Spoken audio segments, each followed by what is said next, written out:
જૂનાગઢના ધારાસભ્યએ સક્રિય કાર્યકરોને જૂનાગઢના વિકાસ કામોમાં કોઈ ગેરરીતિ થઈ હોય કે નબળા થયા હોય તો તેની જાણ કરવા માટે લખેલ પત્રએ ભાજપમાં ભડકો કર્યો છે અને ભાજપના ધારાસભ્ય સામે જૂનાગઢ મનપાના પૂર્વ કારોબારી ચેરમેન મોરો આવી ગયા છે તથા તેમણે પણ સામે પત્ર લખી સક્રિય કાર્યકરોના ખંભે બંદૂક મૂકી સસ્તી પ્રસિદ્ધિ ન મેળવવી જોઈએ તેવું નિવેદન કરતા જૂનાગઢ મહાનગર ભાજપમાં ખળભળાટ મચી જવા પામ્યો છે। જૂનાગઢના ધારાસભ્ય સંજય કોરડિયા દ્વારા થોડા દિવસો અગાઉ સક્રિય કાર્યકરોને એક પત્ર પાઠવી જૂનાગઢ મહાનગરમાં જે વિકાસ કામો ચાલી રહ્યા છે તેમાં રોડ રસ્તાનું કામ નબળું થયું હોય કે કોઈ ગેરરીતિ જણાતી હોય તો તેના ફોટા પાડી સંપૂર્ણ વિગતો સાથે દિવસ 7માં ધારાસભ્ય કાર્યાલય ખાતે મોકલી આપવા જણાવાયું હતું। ધારાસભ્યના આ પત્ર બાદ જૂનાગઢ મહાનગર ભાજપમાં અને ખાસ કરીને જૂનાગઢ મનપાની પૂર્વ બોડી અને હાલની બોડીના પદાધિકારીઓ અને નગરસેવકોમાં ગણગણાટ શરૂ થયો હતો। જો કે ગઈકાલે જૂનાગઢ મહાનગરપાલિકાના પૂર્વ સ્ટેન્ડિંગ ચેરમેનને ખુલ્લામાં સામે આવ્યા હતા અને તેમણે જણાવ્યું હતું કે મેં જૂનાગઢના ધારાસભ્ય સંજય કોરડિયાને એક પત્ર પાઠવ્યો છે અને તેની જાણ જૂનાગઢ મહાનગરના પ્રમુખને પણ કરી છે। આ પત્રમાં એમ જણાવાયું છે કે ધારાસભ્યના આ પત્રથી ભારતીય જનતા પાર્ટીને મોટું નુકસાન થઈ રહ્યું છે। જૂનાગઢ મનપાના પૂર્વ સ્ટેન્ડિંગ કમિટી ચેરમેન અને ભાજપના અગ્રણી હરેશ પરસાણાએ પત્રકારોને જણાવ્યા મુજબ જૂનાગઢના ધારાસભ્ય સંજય કોરડિયા અગાઉ 15 વર્ષ મહાનગરપાલિકાના નગરસેવક રહી ચૂક્યા છે અને એક ટર્મ માટે સ્ટેન્ડિંગ કમિટીના ચેરમેન તરીકે પણ સેવા આપી છે। આ સાથે તેઓ જૂનાગઢ મહાનગર ભાજપના પ્રમુખ પદ પણ શોભાવી ચૂક્યા છે અને હાલમાં ધારાસભ્ય હોવાથી દર મહિને મળતી સંકલનની બેઠકમાં કમિશનર અધિકારીઓ પાસેથી વિગતો મેળવી શકે છે। આ સિવાય શહેરના વિકાસના કેટલા કામો થયા, કેટલાના થયા અને કોના દ્વારા થયા તેની સંપૂર્ણ વિગતો પણ સંકલન બેઠકમાં આપવામાં આવે છે। ત્યારે ભાજપના સક્રિય કાર્યકરોને પત્ર લખી ધારાસભ્ય તેમના ખંભે બંદૂક મૂકી તેને બદનામ કરવામાં આવી રહ્યા છે, જે યોગ્ય નથી। જો કે આ બાબતે જૂનાગઢના ધારાસભ્ય સંજય કોરડિયાએ જણાવ્યું હતું કે મેં પત્રમાં રોડ રસ્તા બાબતે કોઈ ગેરરીતિ થઈ હોય, સમય મર્યાદામાં ન થયું હોય કે નબળું જણાતું હોય તો જાણ કરવા માટે જણાવ્યું હતું, જેના લીધે પાર્ટીને કોઈ નુકસાન નથી થતું, પરંતુ કોઈ એનું ખોટું અર્થઘટન કરે તો થઈ શકે છે।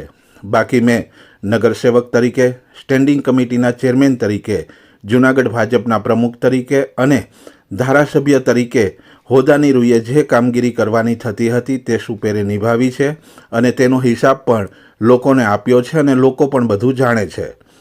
જૂનાગઢના ધારાસભ્ય અને સ્ટેન્ડિંગ કમિટીના પૂર્વ ચેરમેનના સામસામા લેટર બાદ જૂનાગઢના અમુક કોર્પોરેટરો અને ભાજપના નેતાઓ કાર્યકરો પણ સોશિયલ મીડિયામાં ધૂમ મચાવી રહ્યા છે અને અનેક આક્ષેપો તથા વ્યંગ સોશિયલ મીડિયામાં સામે આવી રહ્યા છે। ટૂંકમાં કહીએ તો જૂનાગઢ ભાજપના 2 અગ્રણીઓના આ લેટર બોમ્બથી જૂનાગઢ ભાજપમાં ભડકો થવા પામ્યો છે અને ભાજપના 2 ગ્રુપો મોરે આવી ગયા હોવાનું ખુદ ભાજપના લોકો જણાવી રહ્યા છે। માનનીય ધારાસભ્ય શ્રી સંજયભાઈ કોરડિયાએ ભારતીય જનતા પાર્ટી જૂનાગઢ મહાનગરના તમામ સક્રિય સભ્યોને એક પત્ર સોશિયલ મીડિયા દ્વારા મોકલેલ છે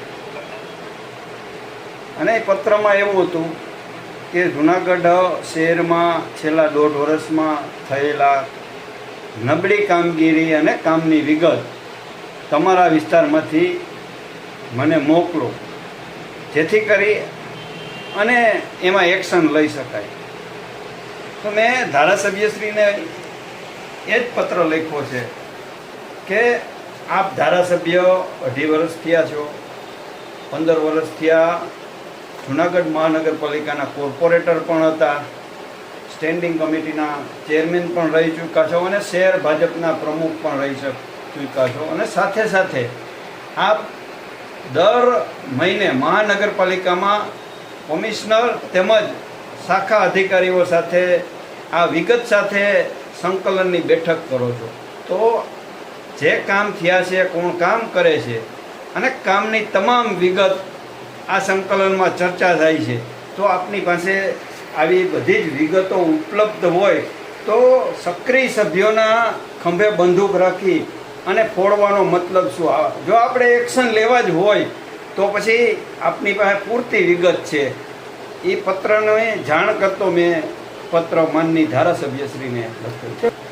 હા, સાથે સાથે મેં એવું કીધું છે કે મહાનગરપાલિકા પણ ભારતીય જનતા પાર્ટીનું શાસન હોય, આપશ્રી પણ ભારતીય જનતા પાર્ટીના જ ધારાસભ્ય શ્રી છો, તો સંકલનના અભાવે ગામના વિકાસ પણ રૂંધાય છે અને અંતે ભારતીય જનતા પાર્ટી પણ બદનામ થાય છે. એટલા માટે આવા ખોટા પત્રો લખી અને સસ્તી પ્રસિદ્ધિ ન મેળવવી જોઈએ કે ભારતીય જનતા પાર્ટીને પણ નુકસાન થાય. એવું કે મને કોઈ ખબર નથી. મેં તો પહેલા જ તમને કીધું છે કે પત્ર છે એ સરકારને કે કોર્પોરેશનનો નથી અને પત્રને કોઈએ વાંચ્યો પણ સરખો નથી. મીડિયાના મિત્રો એકબીજાએ પત્ર છે કે ગેરંટી પીરિયડમાં બનેલા રસ્તાઓ ખરાબ ન થયા હોય તો એની જાણ કરો તો જેથી આપણે એને આપી શકીએ. એટલા માટે છે. પછી આને કોઈ ગમે એ રીતે લઈ શકે તો એમાં તો આ દેશ લોકશાહી દેશ છે એટલે સ્વતંત્રતા છે એટલે બધા પોતપોતાની રીતે કરી શકે. મેં જે કર્યું છે એ બધું સામે કહી દીધું છે એટલે એમાં કંઈ કહેવાનું છે નહીં. બધું જે કર્યું છે એ સામે દેખાય છે અને લોકો સમજે છે.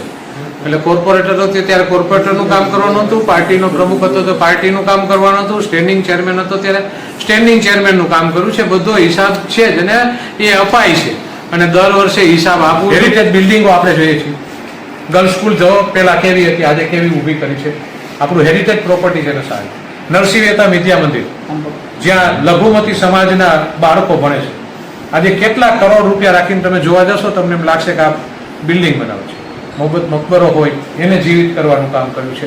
એટલે બધી જગ્યાએ હજી દરબાર હોલનું કામ પણ હમણાં થશે અને આનંદ થશે કે સ્પોર્ટ્સ સંકુલનું કામ છેલ્લા 20 વર્ષ ત્યાં અટકેલું પડ્યું છે. એનું ટેન્ડર ખુલી ગયું છે 19.25 કરોડના ખર્ચે. ટૂંક સમયમાં જ હમણાં રમતગમત મંત્રી હર્ષભાઈ સંઘવીના સાથે આપણી કામનું ખાતમુહૂર્ત કરાવશું. જૂનાગઢનું સ્પોર્ટ્સનું સંકુલ પણ મળશે. આ ધારાસભ્યોના કામ છે, કર્યા છે અને ઘણા લોકો બોર્ડની બહુ ચિંતા કરે છે. મારેલો હોય ને બોર્ડ મૂકે આપણે એવી વાતો થતી હોય ને કે એમાં લખ્યું હતું કે આ ફોટો પાડી લેજો બેનરનો, આવતી ચૂંટણીમાં અહીંયા ફાટક નહીં હોય. એટલે એને બહુ ચિંતાઓ થતી હોય છે પણ એ ચિંતાઓ ખાલી ફાટકની જ કરે છે. એમાં લખ્યું છે આખું નથી વાંચતા અને કોઈ કામ એવું નથી કે આજે પતી જવાનું છે.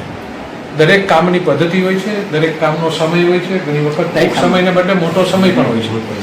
ત્યારે એ સમયને હિસાબે જશે એટલે તમે બહુ ચિંતા ન કરતા. એ મારા ધ્યાનમાં જ છે. એટલે બહુ ચિંતા કરવાના લોકો ઘણા છે. મને સારું લાગે છે કે યાદ તો રાખે છે કે મેં ફાટક એને ફોટો પાડ્યો તો વાંચે છે.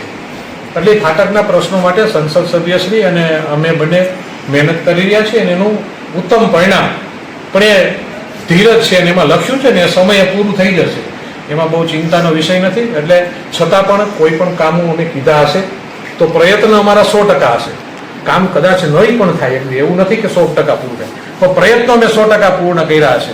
અને દરેક કામો બધા સાથે મળીને ચૂંટાયેલા કોર્પોરેટરો હોય, પદાધિકારી હોય કે સરકાર હોય, કર્મચારીઓ સાથે મળી અને જૂનાગઢને આપણે સુંદર બનાવવું છે. 100% તમારા કોઈ પણ પ્રશ્નો હોય તો મને બધા કહી શકે છે. મેં ઘણી વખત બધાને નંબર પણ આપ્યો છે કે ભાઈ મારા નંબર ઉપર તમે એક ફોટો અને એડ્રેસ મોકલજો.